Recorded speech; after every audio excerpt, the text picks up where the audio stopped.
All right. What is up, my peeps? Joshua Smith here with another GSD Mode podcast interview every single week. I interview top entrepreneurs, top real estate professionals, and straight up top badasses out there dominating their space. And today, guys, we got another amazing rock star guest here on our podcast. So today we have a new real estate agent, or a newer real estate agent that's absolutely on fire. Her first full year in the business, did 39 home sales, 16 million in gross volume sales. So really stoked and honored to have Heather Allum on the podcast. Welcome to the podcast. Thanks for having me. Yeah, no, I'm excited. So we got introduced by, mutual friend, your brokerage owner, Melanie. And, she's like, hey, you got to have this lady on the podcast, man. She's just absolutely crushing it. And, I know you're extremely busy, and it was tight to even get here, because you're so busy to make room for this. So we really appreciate you being here.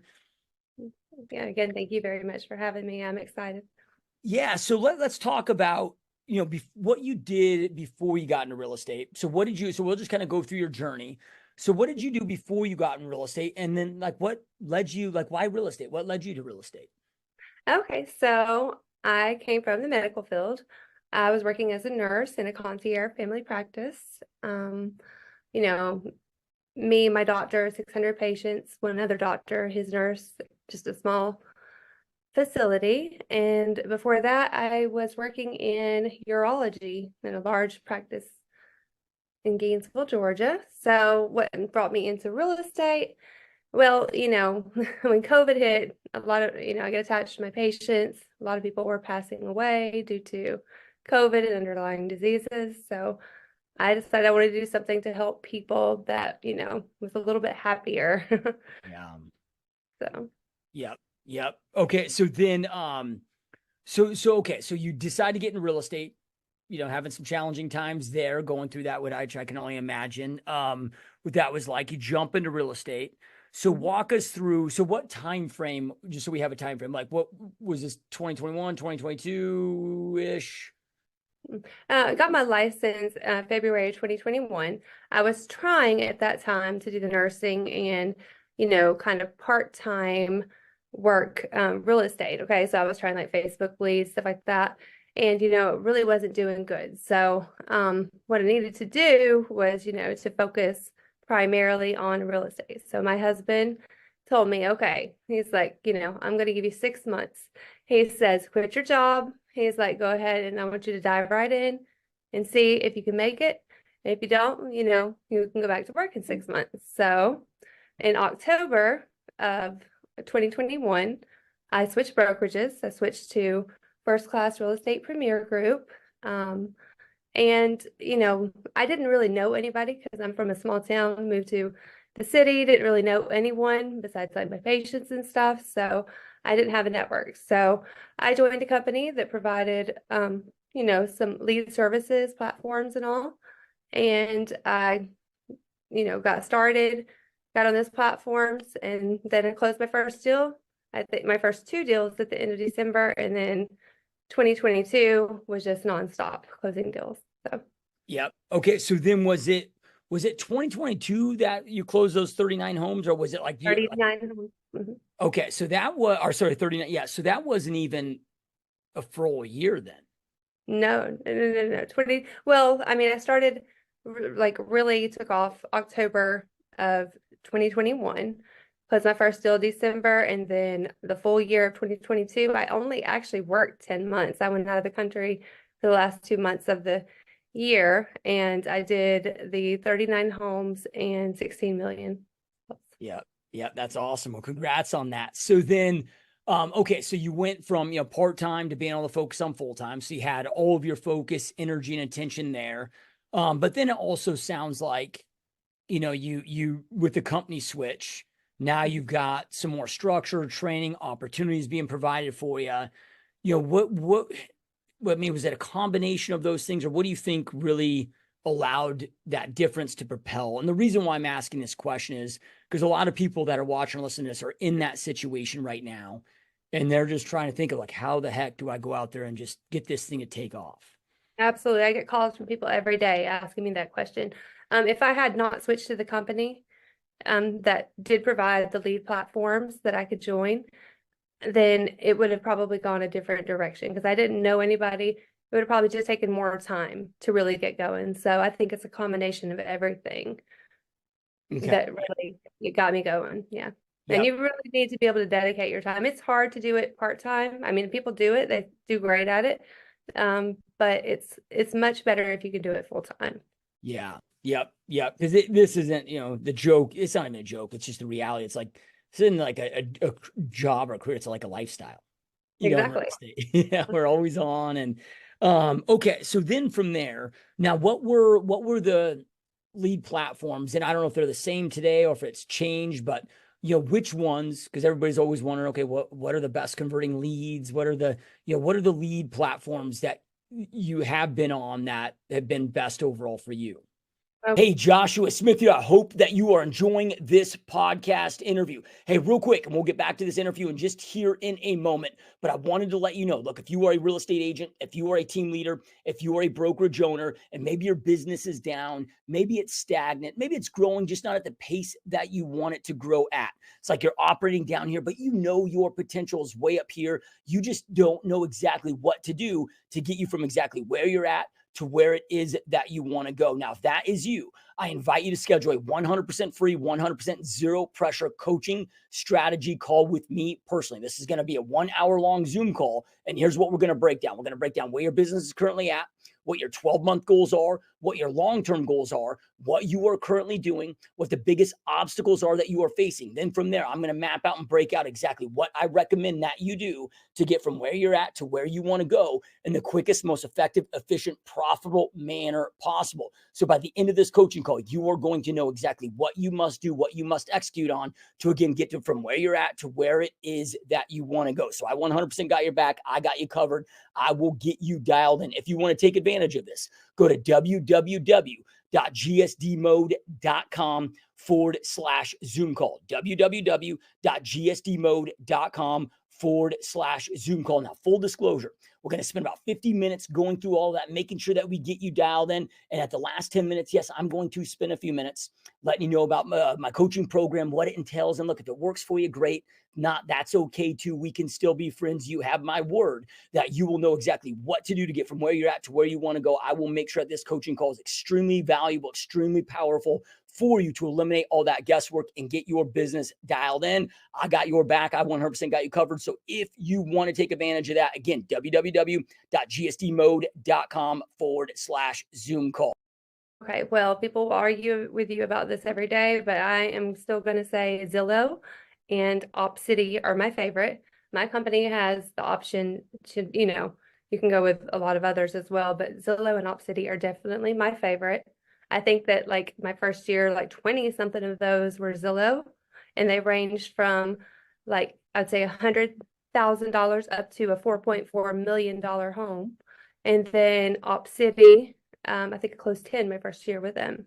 And then from there, it has just progressed because now, I'm getting referrals from all those clients that have closed and they're sending me their friends or family and everybody. And even some of them are coming to me to purchase, second homes or, you know, whatever. So it's really worked out well. Yeah, and that's the amazing thing is people don't realize how quick that referral business starts to kick in because we're only talking 2 years. Most people think, oh, the referral business is going to be, 5 years, 6 years, but you do a great job, you follow up, you stay in touch. So in a couple of years, like that's already starting to take off for you. Right, exactly. Okay, so then it's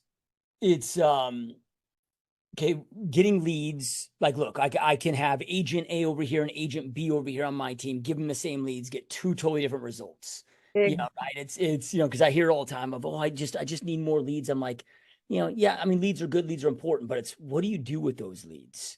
No, You you have to follow up with those leads. You've got to stay on them. I mean, yeah, they can give you a great lead, but if you don't focus on them and follow up with them ever so often, they're just going to forget about you. And when they actually find a home that they do like, they're going to go to someone else. So, or, press the button and you'll miss that lead. So definitely you got to follow up with them. I stay on them. I mean, there's some that I'm closing this year that I've had for 2 years, that I've just been following up and put them on, set them up on a GMLS search where that they start receiving properties that meet their criteria. And like I said, just follow up. So can you walk us through, what that looks like? Like, I mean, what your process is, because I mean, I mean, with Zillow Leads, are most of these like live transfer? Not all of them. I mean, some of them are, but there's like 5 different ways that you can receive a lead. You might receive a lead and it's telling you to text them. You might receive a lead. It's telling you, they're not on the phone right now, but pick the time that you can take them. And then would reach out to them or whatever. And then sometimes it is live. So, um, the goal is first of all to meet the client. So when you get that lead, you want to get an appointment set and you want to meet them as soon as possible. Okay, because after you meet them and you realize they get to know you, then chances are they'll work with you. I mean, I've met with them. They actually had agents, but I went and showed them that day and they were like, we'd rather work with you. So, I mean, it just got to meet them, follow up with them, and just, do everything you can to make them want to work with you. Yeah, yeah. Because one of the differences, so like within my team, and I'm in Phoenix, but we have a Zillow Flex account as well. Don't really do any Op City, but do a lot of Zillow. And okay, like if I'm getting a Google pay per click or a Facebook lead, I mean, each lead source could be slightly different as far as what the follow up protocol timeline. So like okay, like with a Facebook lead, it's a longer term nurture and it's a little bit easier like with our objective is at least internally is to usually set the appointment to meet first for a buyer consultation, then go out there and start showing homes.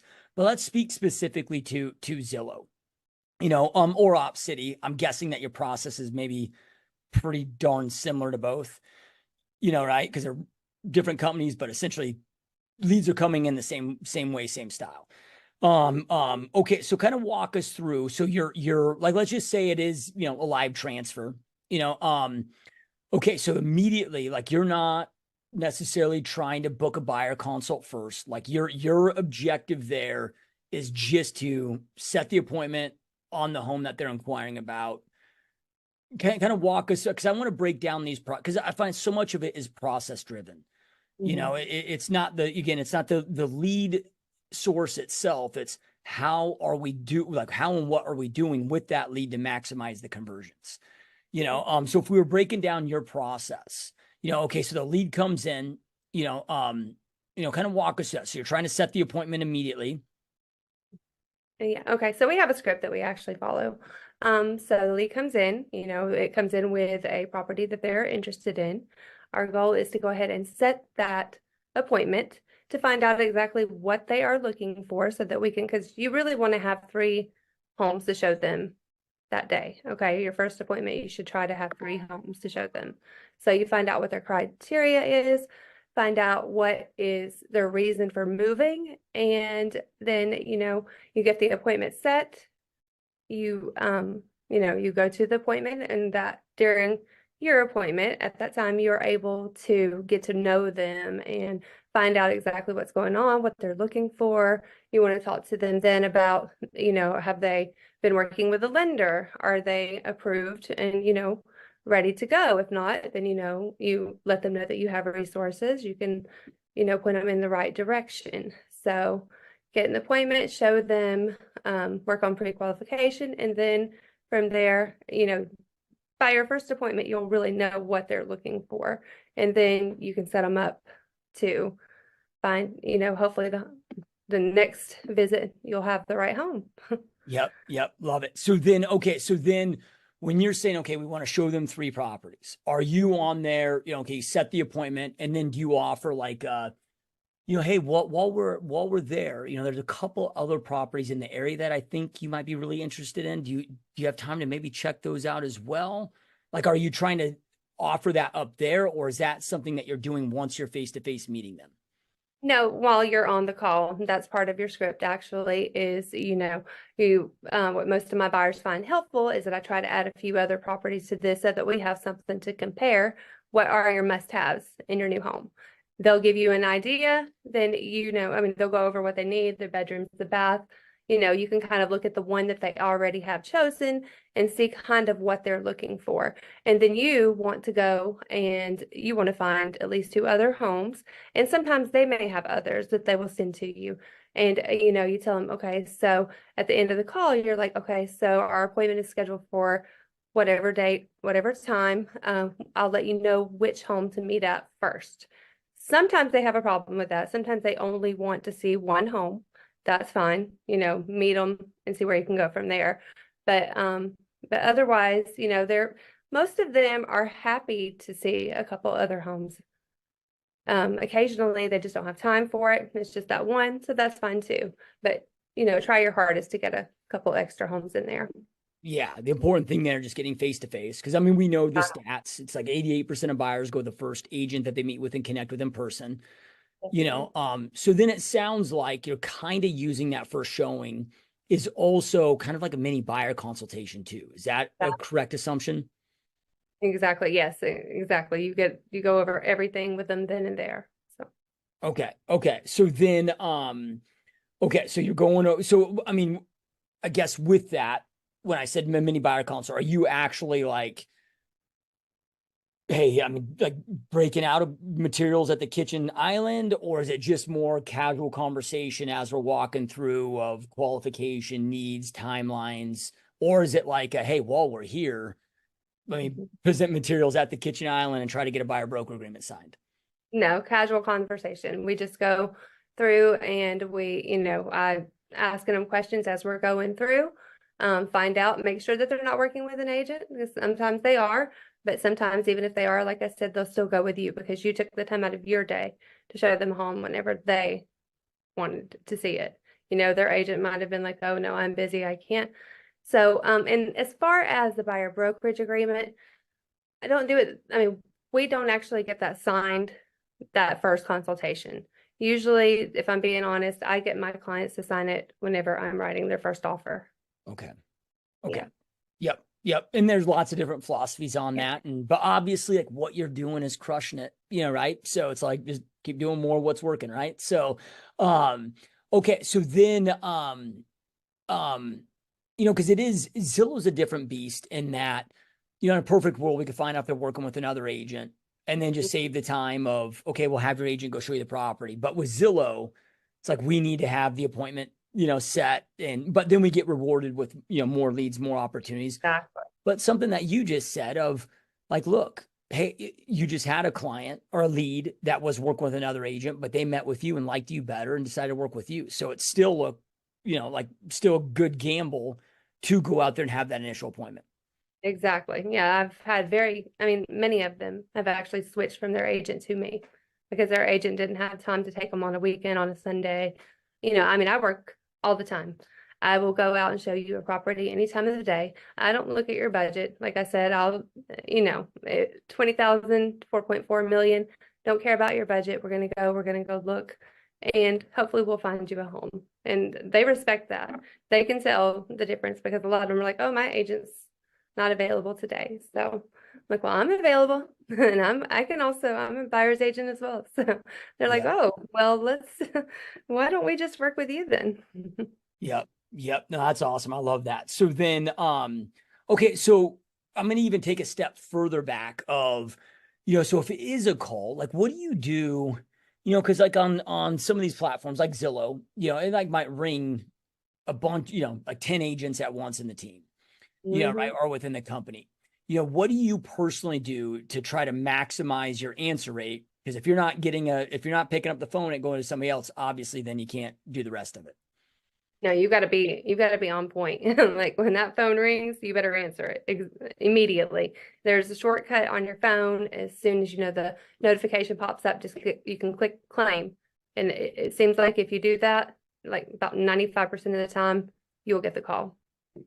Okay. Okay. So you're able, so you're being very intentional on making sure that your answer rate is high. Exactly. Yeah, you want a high answer rate. You want to set appointments. Like that's very important. They do listen to your calls. You need to set an appointment while you're on the call. You need to, and then after that, you need to be showing them homes. While you're showing them homes, you need to be working on, okay, are we approved? If not, reach out to give them some resources to reach out to. And from there, and of course, you got to be closing deals. And then Okay. you'll start receiving all sorts of good leads.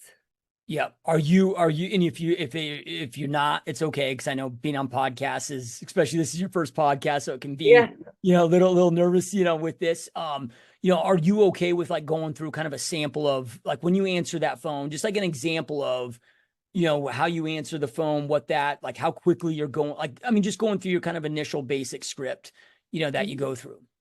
Okay, yeah, I'll go through it. Melanie might kill me, but it'll be okay. Okay, so yes, as soon as the phone rings, click it as quick as you can, and then it's like, you'll see, of course, all the details, the home that they're wanting to tour, and usually it tells you when they want to tour it, okay? So if you're available at that time, then you can go ahead and say that time. But if not, try to, ask them if they can do a time that you have available. So it's like, hi, this is Heather with First Class Real Estate. I'm a local agent in whatever city they have. You want to say, I see that you're interested in whatever the property um, address is. It says, would you be able to tour it at, and then whatever time, okay? And they'll say, oh, yes, or whatever, And you're like, okay, great. It's like what most of my buyers find helpful is that I try to add a few other properties to this one so that we have something to compare. And it's like, so what are your must-haves in your new home? And then, of course, they'll start going over the criteria with you. You listen, just take notes on that. And of course, it does record, so you can go back and listen if you don't have a pen and paper handy. And then from there, you would just be like, okay, so, the plan is, or no, just to recap, we're going to meet Saturday at 1 o'clock and I'll let you know which address to meet me at.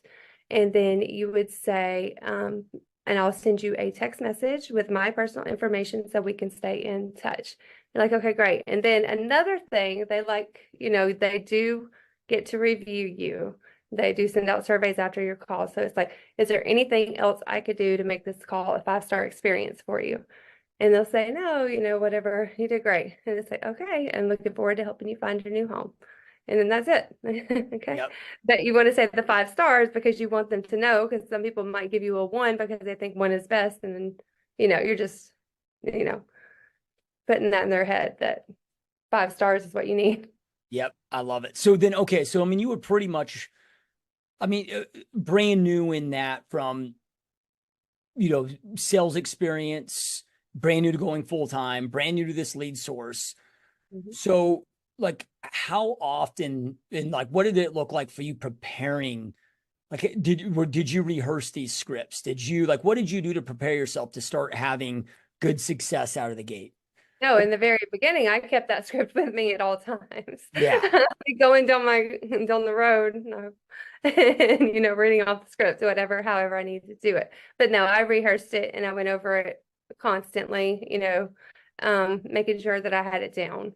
And then, I mean, when I started, I was getting, God, 15 calls a day, okay, from Zillow. Like I would have one and then I was talking and then, one coming through, call waiting. So it was like 12 calls a day. So it didn't take long to totally, have it down. Yep. Love it. Love it. Well, and the reason why I asked and I had the assumption in my head that, okay, you practice a lot, right? Because it's to get the results that you've gotten. I always look at it, okay, professionals are Mhm. always training when amateurs were once trained, right? So, and it's professionals get paid, amateurs play to pay. And to get the results that you've gotten so fast, I'm like, okay, you're somebody that's taking this serious and you're treating this as a true profession. You know, Mhm. okay, so then what do you do? Do you get a big like like what happens if somebody no shows for these appointments? That does happen, but I am pretty big on following up with them. And, I'll check in with them the night before, make sure that they respond to me. And then I try to check in 2 hours ahead of time. Okay, but there are times that you will get there. You'll be sitting there for 10 minutes and you'll check in and they're like, oh, I'm not going to be able to make it. We're going to have to reschedule. It's just part Yeah. of the job. Yep. Yeah, this is something we track, and you just know Yeah. that, hey, I got a 75% show rate, and you just know that, and you can anticipate it. And okay, so then when they show, right? Like, okay, if they show the house, they're interested in the house, or one of the others that you show them, they're hot to trot. Okay, that's I think that most kind of understand. Okay, that's kind of those are the easier ones, the layups, the easier to convert and close. But what about those that you meet and show? Like you mentioned just a moment ago that hey, you've got some that now that you've been at this for almost 2 years that you've been following up with that are now converting. And I found that the best converters at any lead source are like really good at the front end, really good at the mid game, but also really good at the long game. Mhm. But most in our industry just aren't good at that long-term follow-up. So let's just say, Right. I don't know, somebody, I mean, yeah, they are they're a valid buyer, but maybe they're a year out, 2 years out. What is that? Like if they're not ready to go right now, once you've identified their time frame, let's just say they are 6 months or a year plus out, what does that ongoing follow-up look like? From phone calls to, just general automation that you do to stay in touch with them to ensure that you end up converting them. Okay. Well, I personally try to check in with them, at least, when I find out that, it's going to be a year from now. I personally try to check in once a month at least. However, we have KB Core. I have that set up. It is sending them properties, and like if they click on a property, then look at it quite a few times, of course, it's going to send them an automatic message from me. And then also I set them up on a, MLS search with all their criteria. So they don't get to forget who I am. Yep. Yep. I love Because that. Yep. I know that I am still there and I'm still waiting. So, I mean, I have quite a few now that, they're coming up in the summer, they're going to, but like I said, I mean, they've been with me since the beginning. So, and people have to work on their credit. Sometimes their credit's just not good enough to get what they want. They want to be able to get, they have higher expectations than what they're able to get at that moment. And then there's people, that need to save for down payment. And then of course, I have resources for everything. I mean, I have lenders who can get you approved with a lower credit score. I have lenders who can, do the financial assistance and all. So, I mean, I just try to help them in every way I can, and I don't let them forget who I am. Yep. Love it. So this next question is only going to benefit those that are watching and listening that are, Zillow Flex clients, or partners. Okay. ZHL, I mean, that's something that, getting those that you don't listen, watching that don't know what that means. It's Zillow Home Loans, and there's a certain percentage of transfers that we have to do for ZHL. But man, it can be tough getting everybody to really focus on that and hit some of those numbers sometimes. Like what is kind of your internal process, make sure that you're getting as many as you can to also look into and shop with ZHL. Okay. Well, of course, if they work with us, then Zillow Home Loans will pay for their appraisal. They also will, they're guaranteed to close in 21 days. If not, they'll give them a certain amount. So I try to use that to help. But a lot of times people's credit score is just not good enough to go with Zillow Home Loans. So I always have backups as well. Yep. Okay, perfect. So, I transfer rate is pretty well. I actually just got through having meetings with Zillow Home Loans for being one of the top transfers.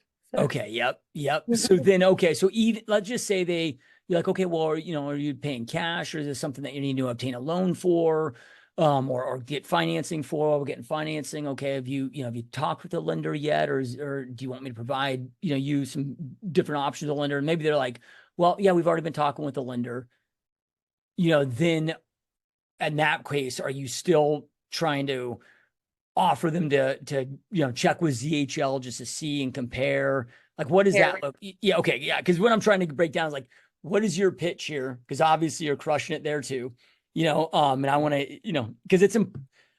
those that are watching this that don't have Zillow Flex accounts don't know the importance of this, but if you have a Zillow Flex account, like this is something that they are really pushing. Yes, exactly. So no, I always, whether they're cash, whether they're, they're already speaking with a lender or whatever, it's like, it's always good to shop for rates. And then of course for, well, cash, if you have a little bit of a mortgage, you get to claim that on your taxes, you know, a good tax deduction. So that's what I try for. Okay. And I mean, they might push back on it, and that's fine. But you would believe it or not, sometimes they're like, okay, let's see. Yeah, I Mhm. mean, ask and you shall receive, right? You don't know, Right. if you don't ask, it's always going to be a no, and you're selling the value. And it's, hey, there's zero obligation, no commitment. It's just good to go out there and get different options. And sometimes people offer better rates, better programs, better. And then, like you mentioned, they do what you pay for your appraisal. They do have some guarantees, so you're selling the value adds, and then from there it's yes, no, whatever, yeah, right. Okay, so then, all right, so when it comes to your time, because I mean it's when we're working all these buyers, buyers can be time consuming. Mhm. Buyers take, sometimes 2 3 times the amount of times maybe a listing. It can be hard to balance all of this, balance taking the calls and then doing all of this. How do you structure your day, and your overall, like, what does that look like as far as being able to keep all this, and not just keep this up, but you're growing it? Right. Well, I first thing in the morning, you know, after the gym and everything, I get started on my emails. You know, I sorry about that. I get started on my emails, following up with everybody, checking in to see what's going on, and then I have my day usually already planned out. So I do it the night before. And so I try to at least be out at showings by at least 10 o'clock every day. And I try to do 10 to 5 if I can help it, or if I can, but I'll show later if I need to. And then in the event that I have so many that day that I can't do it, I have some preferred agents that I will get to open a door for me, like through Show On Me. So, Okay, yep. Yep. yeah. Those that don't know what Shawami is, can you just kind of explain what that is? It's just an app for agents where they can go, they'll do anything from your final walkthroughs, from they'll open the door basically for you and let the client see the home. So, Yep. It's kind of like Uber in a way, for like, you just, plug in the property, show any exactly. agents that are available, and then, I mean, what's the average price for showing in your area? Like $35 or? It's probably about 40. I mean, I try not to do it unless I have to. However, when I was out of the country for 2 months in 2022, I actually closed a couple of deals through using agents from Showami to go show my a few houses for me. So Yep. Yeah, it's a pretty cool service for sure. yeah, So, yeah. okay, so then, when you're showing all these, you got all these clients, you're showing all these homes, you're always, because how do you, like, okay, if a Zillow call comes in and you're out showing homes, do you answer that call, or are you just missing those opportunities on those days? No, well, actually, I do. If it's like if it's not somebody that I know really well already, that I'm very familiar with, then I pause it whenever I'm gone because it's not good to miss calls for Zillow. You never want to miss their calls, and like Opcity, same thing. You can pause it yourself, but for Zillow, you can just reach out to your broker and they can pause it for you for a couple hours or whatever. But Yeah. no, I actually had another agent tell me, he's like, I can fake a cough and go answer a call if I need to. Yeah. Yeah. Well, because it is, and I get it. I understand some agents that are like, well, hey, I'm going to give my clients all my attention, and I get that. But then from a business perspective, it's like, then the agents that don't figure out that balance, it's like they just have this roller coaster, Yeah. because then when they're slow, they can answer the phones, they get flooded then, but then when they're busy, then that falls off. Mhm. So you're kind of balancing that, but you're waiting till, like, okay, if it's an initial first showing, Yeah. maybe you're pausing them. Right. Yeah. Because you get very familiar with them. They're going to run around, look at everything, and then you might be able to answer call. I try not to do that, but I do know that some people actually do that. Yep. Yep. I try to give them my utmost attention because, they're important. So. Yeah. Yeah. So then, okay. So, you've got a structured day. You're planning out your day. It sounds like you're not showing up the office. So what am I going to do today? No, no, I don't. Like, I don't get those days very often. I'm not gonna lie to you. If yep. I have those days and Zillow's slow for some reason, Op City, they've been going through a lot of transitioning. So there were some times that they were slow. I'm just following up with my other people. And trying to see, okay, did something new hit the market? We can go see. So, I mean, I have appointments every day. Yep. Yep. Love it. Love it. Never Yeah. So leave, never end today without an appointment for tomorrow. It's one of our slogans. that's where, oh, that's like a company slogan. Yeah. Yep. No, that's awesome. I love that. Absolutely love that. Okay. So then, when it comes to, well, I know you mentioned Zillow and Op City, been your kind of primary, sources that you had the most success with, at least initially. Are there other things that you've been having success with? Because I mean, the market, well, I guess since you've been in, well, no, it's changed quite a bit since you've been in because you got in 2021, right? It's kind of like middle 2022 into 2022. Yeah, that's where things just transaction volume kind of fell off of a cliff, overall. I mean, are there some, additional things that you've started to add that are, also working well for you in addition to these sources? Well, I mean, of course, there's other lead platforms. They're not for me, but there's other things that I want to do. I want to get better with marketing, and I want to, I mean, I have a friend who is using YouTube videos to generate leads, and I mean, she is doing amazing. So that is something that I would also like to, tap into as well. Yep. Yep. Love it. So then, okay. So then, when it comes to, because now you're getting referral business, Mhm. right? And, it's like, look, it doesn't matter always how good the transaction goes. If we don't stay in touch with them after the fact, like the chance of getting referrals is probably pretty slim. So like, what does that look like? Like so many in our industry talk about, oh, delivering great service, and then you gotta, like, but they don't really define what that means. So if Right. you're getting a lot of referral business this quickly, I'm guessing that, yeah, you make it a great experience, but then I'm guessing, and I could be wrong, correct me if I'm wrong, but I'm guessing then that you have an intentional ongoing follow-up protocol to stay in touch with them to keep that referral business growing. Absolutely. Yes. I personally reach out to them, like a couple days later to make sure that the home, everything is going good, that they're happy, still love the home. Then maybe another week later, I'll reach out to them again, send them a text, I would say, just to check in. And then after that, I have them set up on my CRM. They will receive a message ever so often checking in, and they'll get a, happy anniversary, 1 year anniversary in your home, and every holiday I reach out. So like, I stay in touch with my people very well. Yep. Yep. So you're having what about, I don't know, half a dozen maybe conversations a year? Or is that Yeah, exactly. okay? Perfect. Perfect. Um, okay. So then, so you mentioned, I'm kind of all over the place here and I apologize about that, but you mentioned that, okay, if you got somebody in there a year out, you're going to keep calling them every 30 days, but what if, okay, you meet with somebody, but you don't know exactly, they're still kind of, all over the place, or, well, let's go with that first. Like if you don't have a timeline established with them yet, like what does your kind of ongoing follow-up look like that to be able to establish that timeline? Okay. Well, yeah, because a lot of them, they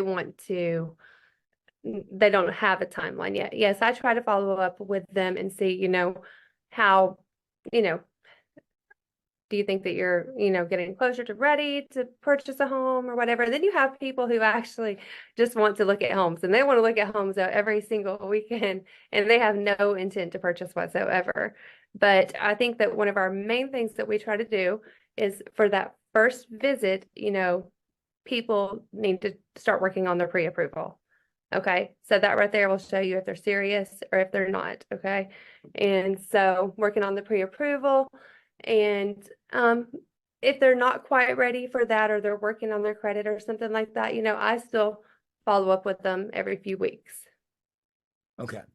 Yeah. Okay. And then what about like the ones that, let's just say either maybe they just go, they no show you, ghost you, or you're not able to set up that initial appointment.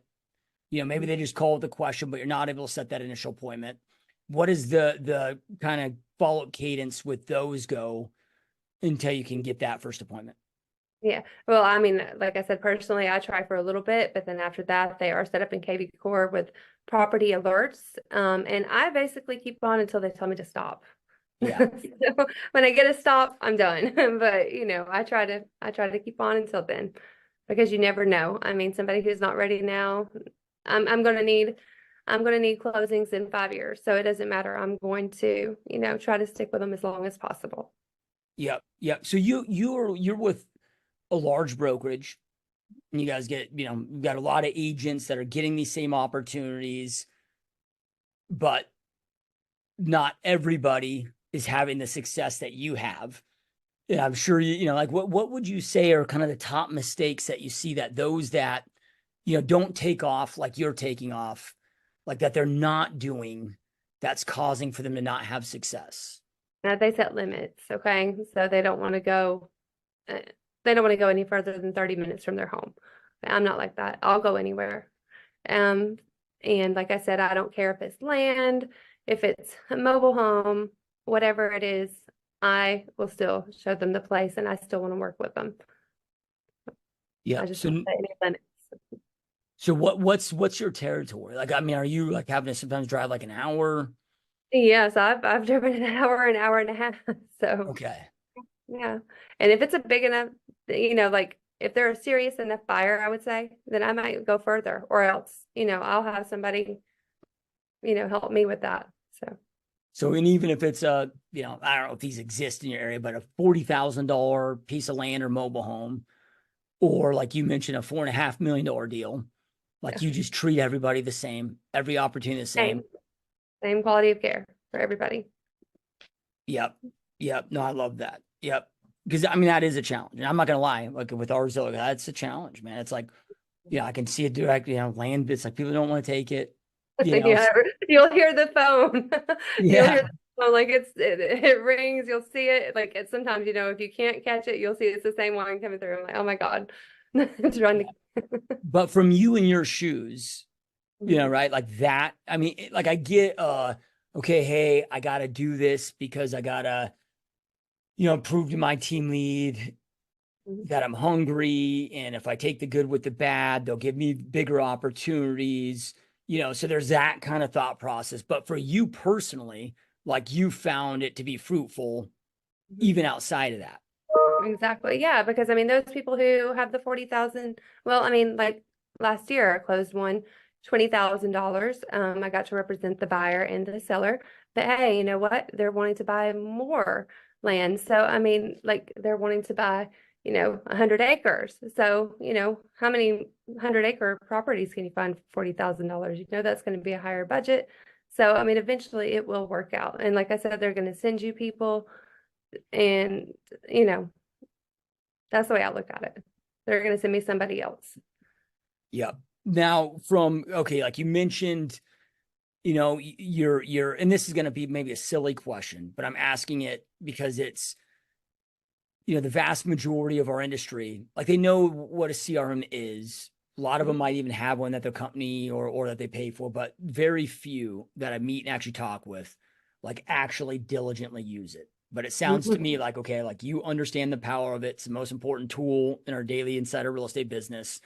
So with that, I mean, how important to you is your CRM and managing that on a daily basis? And then from there, like how much time on an average day would you say that you're in your CRM?